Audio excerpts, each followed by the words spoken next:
White game against 1918. We have just crossed 2200.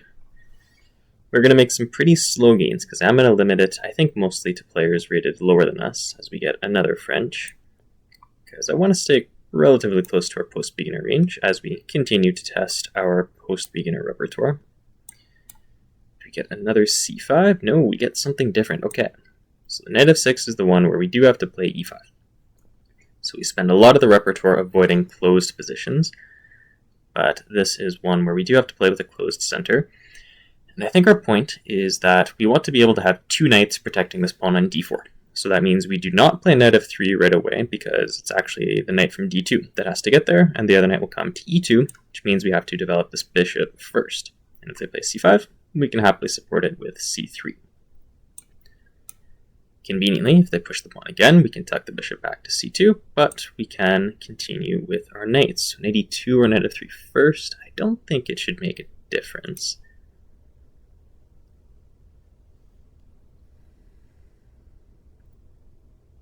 Exchange is alright. Most of the time, I don't know actually if it's most of the time, but their big question is whether to play queen b6 and keep up pressure on this pawn, or if they want to chip at the center the other way with f6.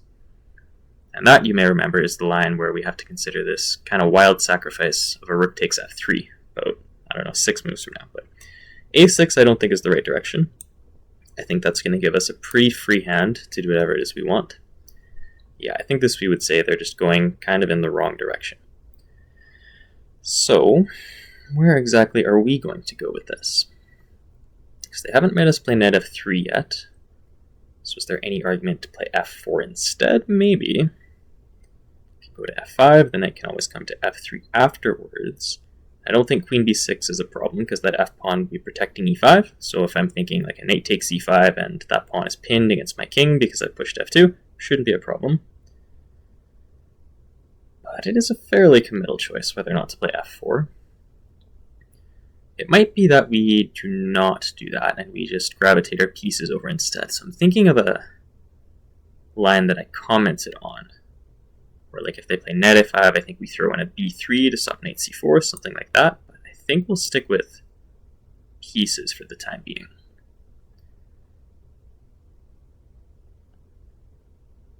Because if they play bishop e7, castle kingside, well, it's a pretty open kingside. If you don't have a knight on f6, you do have to show some concern about the king's actual safety. Okay, now they go for f6, kind of delayed.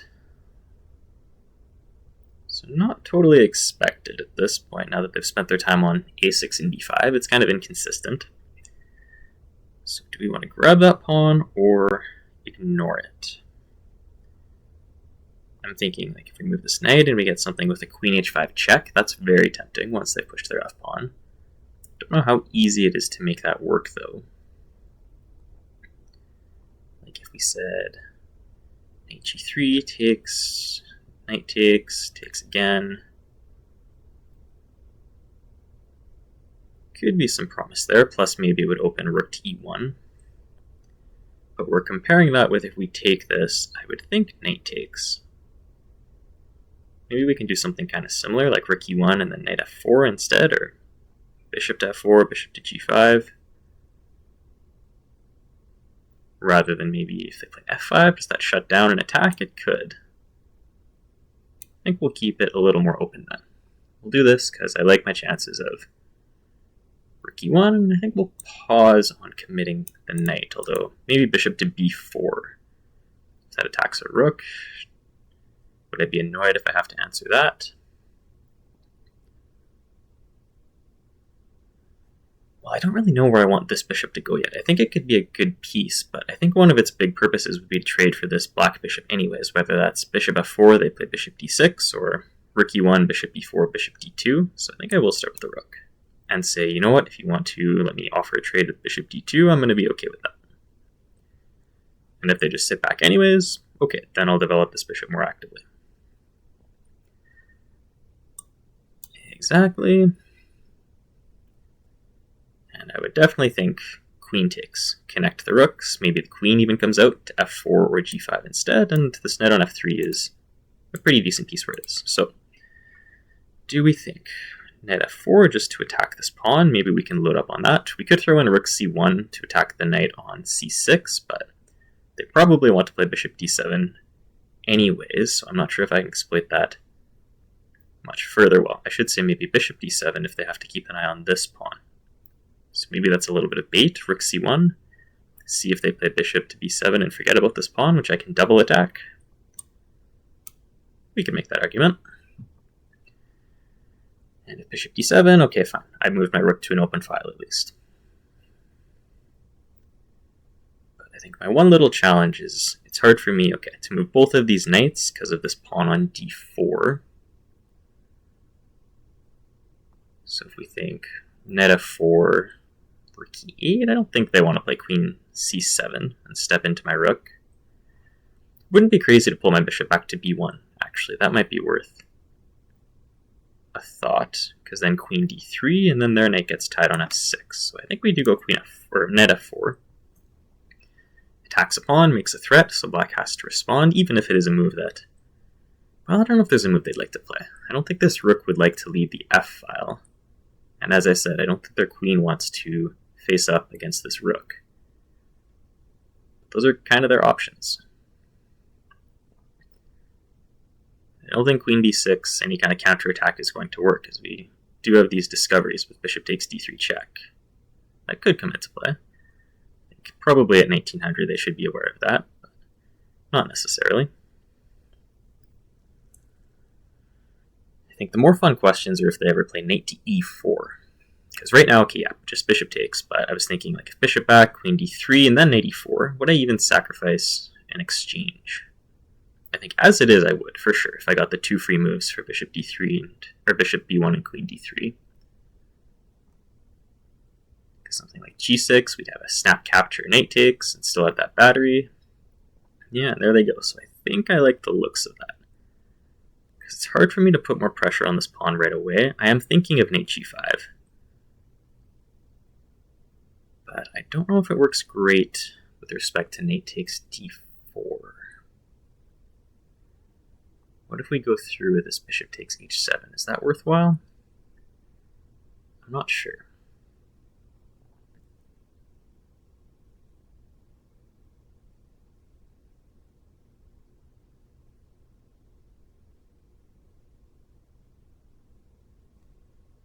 It could be good. What about just protecting or pushing? Are they able to push that pawn? Like knight g5, e5? It's very loosening, but I think I'll play it slow for the moment as my time creeps down towards a minute.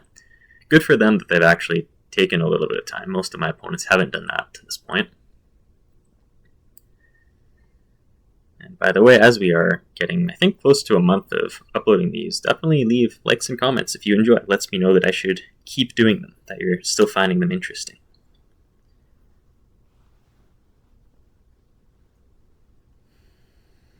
So what can black play here? I mean, the basic move is probably rook c8, if they just aren't sure and want to improve a rook.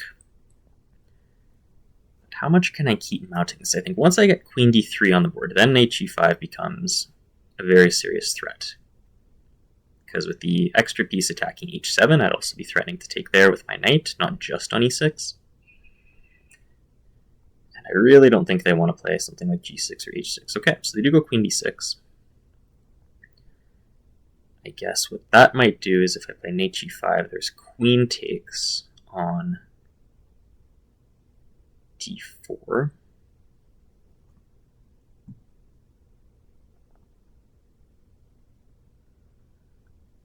So how do I want to handle that? I'm considering maybe something with rook c5. But I think I want to start with this. I think I should have played that a little faster. So I think that is always a move I'm going to play, is queen to d3. If they play knight b4, I don't think that's a great score for the knight. I think I'm okay to just move the queen again. Could have started with something rook c5. I'm trying to think of it now as black is also thinking. Just to block that queen. Okay. I guess they could make a point for a5, but I could play a3. And do I have to go back if there's just like knight g4? I want to argue that I'm pulling their pieces out of the way. I'm not entirely sure. But now that their knight is moved, I'd be happier to play knight e5, because this knight, it's playing a good purpose defending the pawn, but that's right now all it's doing if this knight is an attacker. So if I can do that, they come back, trade those knights, I think that's maybe beneficial. But I don't know, maybe I'm a little relying on this knight g5 to push this a whole lot further.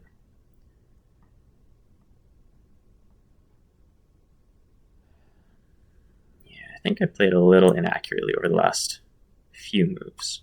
Do I push or do I play knight e5? I think I'll go with knight e5. And I'm wondering if it's worth taking this bishop. Like, it's not a good bishop, but I think it will depend if I feel like I can win this pawn.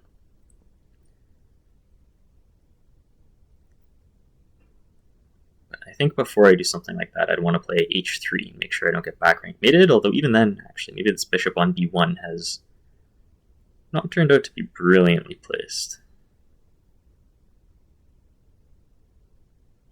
If they get a rook or something down here eventually, but we will see. I think I still have to like my position. Yeah, do I object to a rook trade? I don't think so.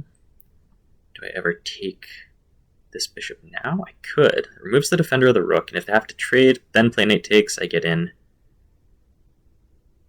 I get in queen takes. I mean, it's kind of tough to say where that goes. But I think we'll try that. I'm just worried because this d4 pawn is going to be hanging, and I don't like that.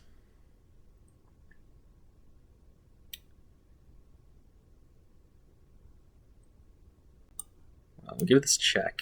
And second thought, actually, is what if I can play queen c5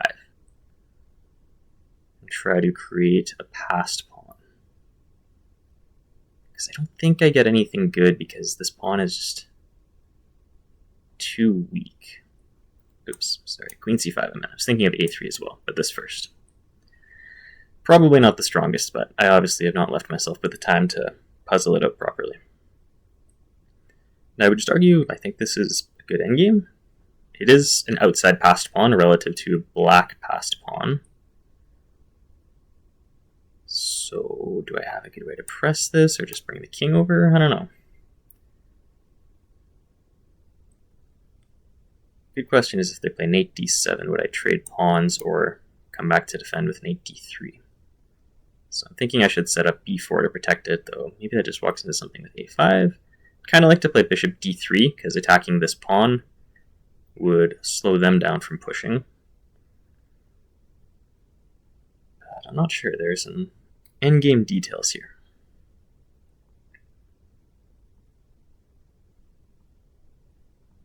I don't think it should be a fast win, certainly. Yeah, they do go with that.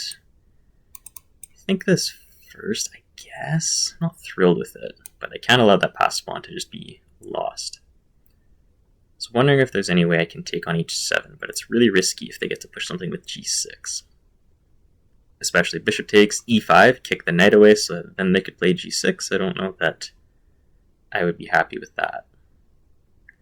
But I've been thinking they should maybe try a5. But I wonder what happens if we play bishop d3.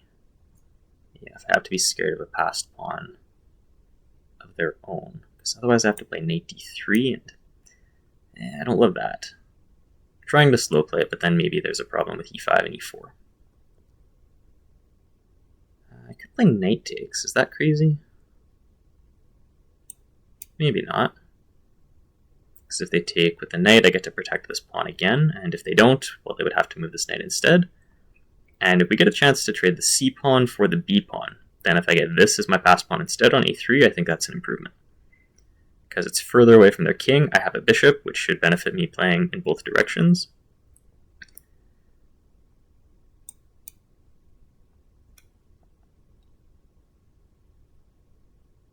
It's not very fast, yeah. So I wonder if knight b8 and then up, or maybe knight e5 is more accurate, so I can't play bishop d3 right away, but I don't think that matters. I think we're more likely to trade the b pawns off. Yeah, with the knight, and then my king can't get over fast enough, so we'll just make sure we get to take the b pawn. But is their knight going to get stuck out of play? Do I just get to push my pawn all the way? king e7, c7, and they have no moves. And their knight doesn't have a path back. There are no checks that gain them a tempo. This might be winning all of a sudden.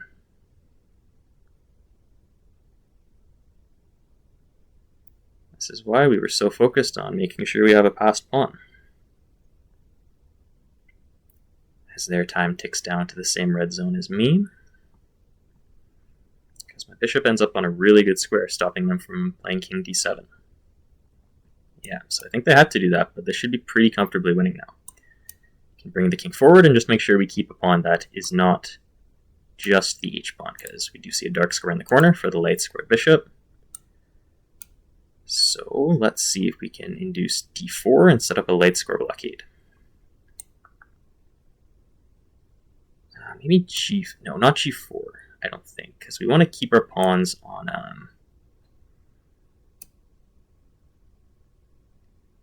different squares. Okay.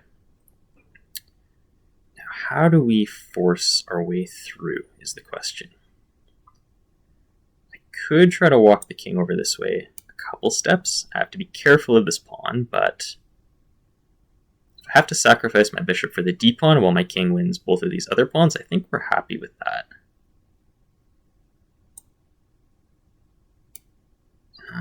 But this might not be the right approach. So when I said easily winning, I think I was slightly exaggerating. Yeah, I was thinking I want to get my bishop back to d1. It's just a huge waste of time. So let me try this first. And that's fine, because anytime they play d2, I can still cover d1 without a problem. And now I think this is an improvement.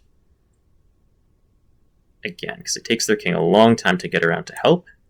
So in the meantime, my king can always stop the e-pawn, and then my g-pawn can go whenever I have time. So I might play bishop a4 just to be safe, rather than waiting for something with d2. Yeah, but this I can choose either diagonal, I would say. So let's say here. And now, okay, now I am confident, because e4, we just take it. If the king comes around, again, that's fine. I've been prepared for a long time to sacrifice this bishop and then play with a passed pawn of my own, which is very obvious on g2. So we will see how much the computer disapproves of my technique, but we got there. Okay, so before I jump to the analysis board, what do we have to say about this game? Maybe we'll try to be a little quicker with our pre-engine takeaways, but I think first of all, yeah, I will want to check if f4 is any better here, because I definitely don't think this is a good use of time, especially when they change their mind and go back to f6 later. Like we know from our repertoire, f6 is one of the main moves on move 8, I think. So I felt like I had something going here for sure. I don't think I mind the trade of dark square bishops. Rook c1, I don't know if I love. Knight f4, okay. Maybe I didn't handle, yeah, something here I didn't handle great with this pawn being under attack. Maybe I should play a3 first to stop knight b4, or I'd mentioned my other move was rook c5, which they shouldn't have a great way to undermine, I don't think. But something with e5 is kind of interesting, because they just want to deflect this d4 pawn, so that that rook could be hanging. So maybe I'll check if there's anything good with rook c5, and if not that, I don't know. I think shuffling the queen like this indicates this probably wasn't totally accurate. But I guess my other point would have been here if I should have played knight g5 right away. And I have a suspicion that's probably our move on 17, is let the pawn on d4 go, because we're more interested in on h7 or even on e6. So I think that's going to be our big check. But then through here, yeah. Feels like there might have been a better tactical possibility, but again, I just got caught that this pawn on d4 was too weak. Because otherwise I'd love to give this check here. And not to take this pawn, but like, I could theoretically play a bishop takes h7, because the knight's pinned, and if they play king takes, I take the knight, I win a pawn. But they'd be taking the pawn on d4, threatening mate, and I don't think that's going to work out for me. I can't even, looking at it, I can't take this knight because e1 is not a good enough square for me to block a check on, if you can follow that. So I sort of bailed out, played it safer to where I felt like I would still have good chances in this endgame.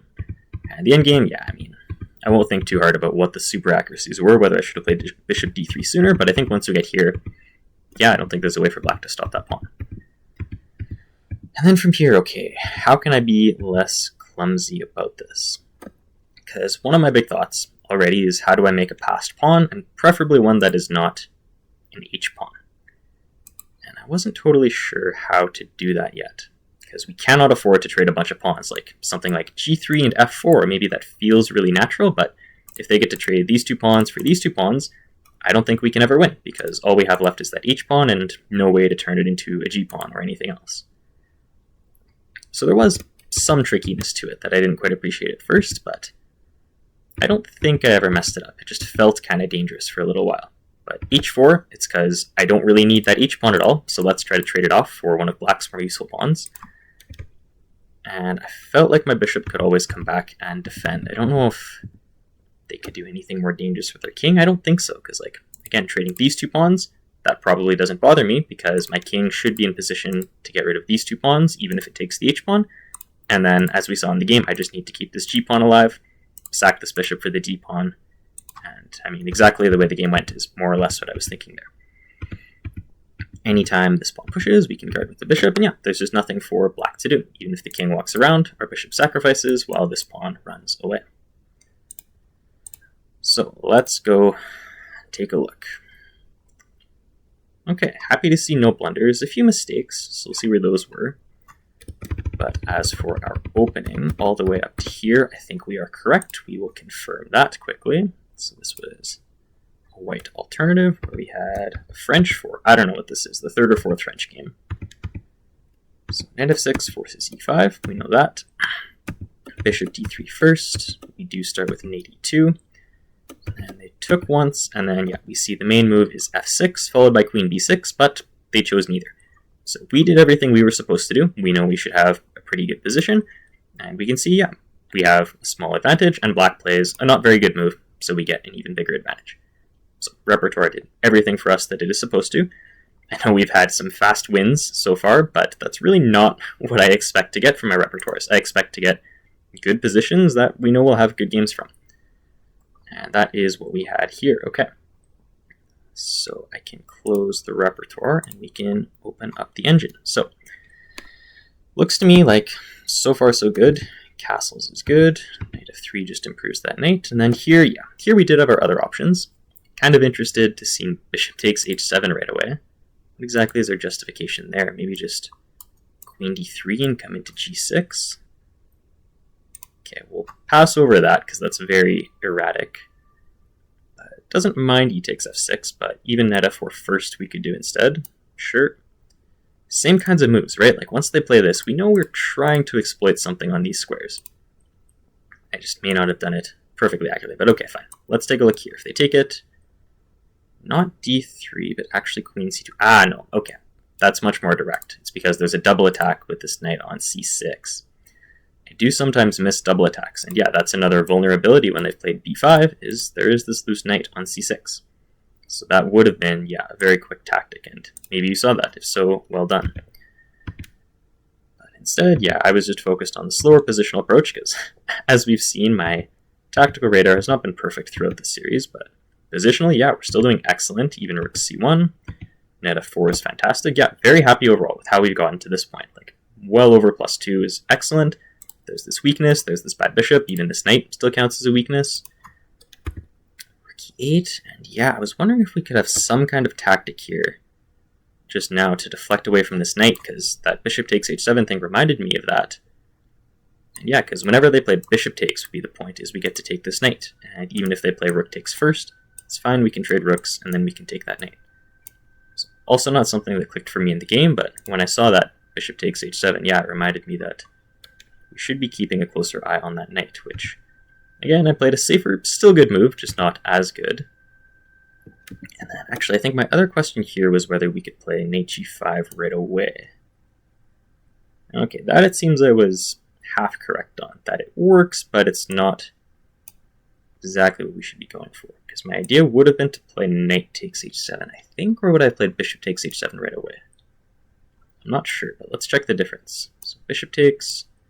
Knight takes, knight takes. Okay, they don't have to recapture is the point, because I would love to just play queen takes d4, but they can interrupt that with a move like e5.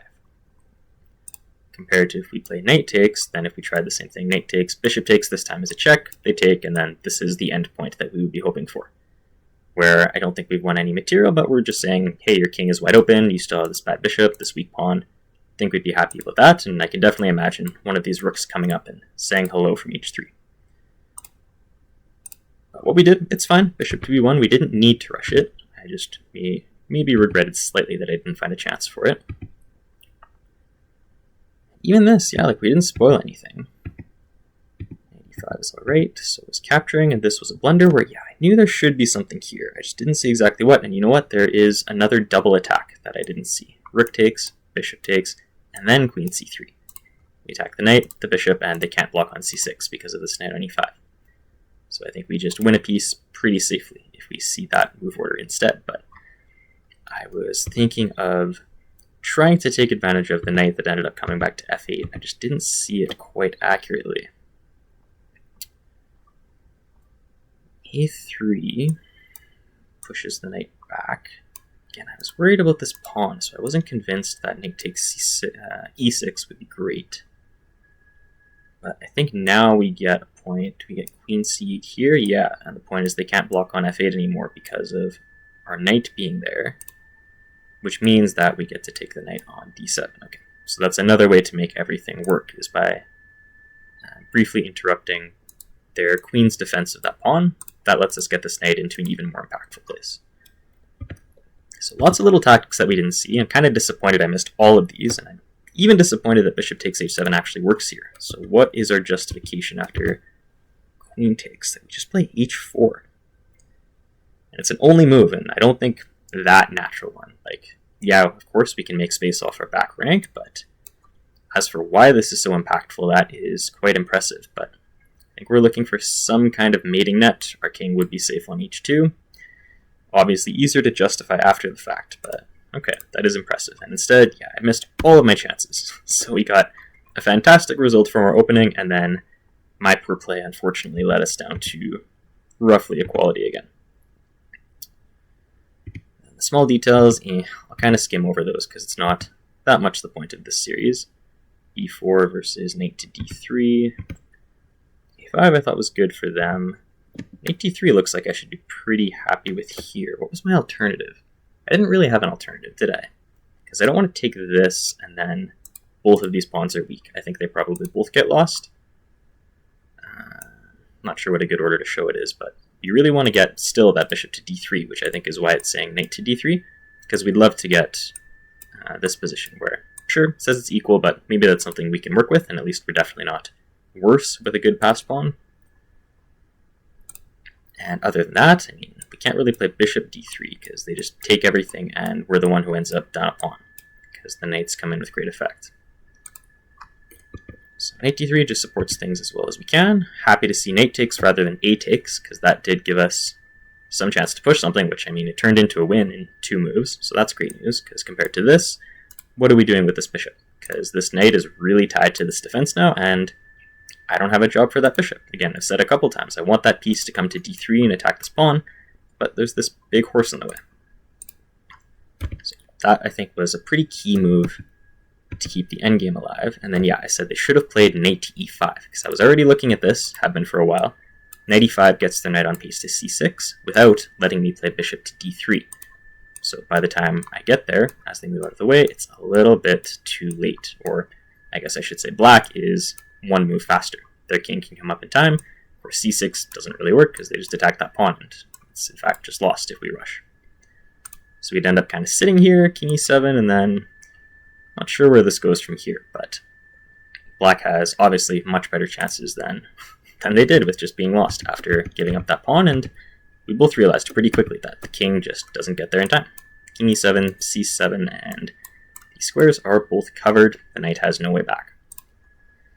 So yeah, of course they have to sacrifice that so it doesn't promote, and then it doesn't look like the engine hates my play, so I think we can be okay, even if it felt a little shaky. I think I'll briefly go back maybe just to show what not to do. I had mentioned somewhere around here that we do not play g3, because let's say, I don't know, maybe black passes and we play f4. Yeah, even right away it looks like we're pretty much in the drawing margin. But if we get to this position, then I can just ask you, how is this pawn ever supposed to turn into a queen? Even if we get rid of this pawn, there are no like zugzwang tricks forcing black to move. They can just walk their king over here, and it's completely unwinnable because of our bishop. So, had to keep a more useful pawn. That's the one thing that I was still careful about.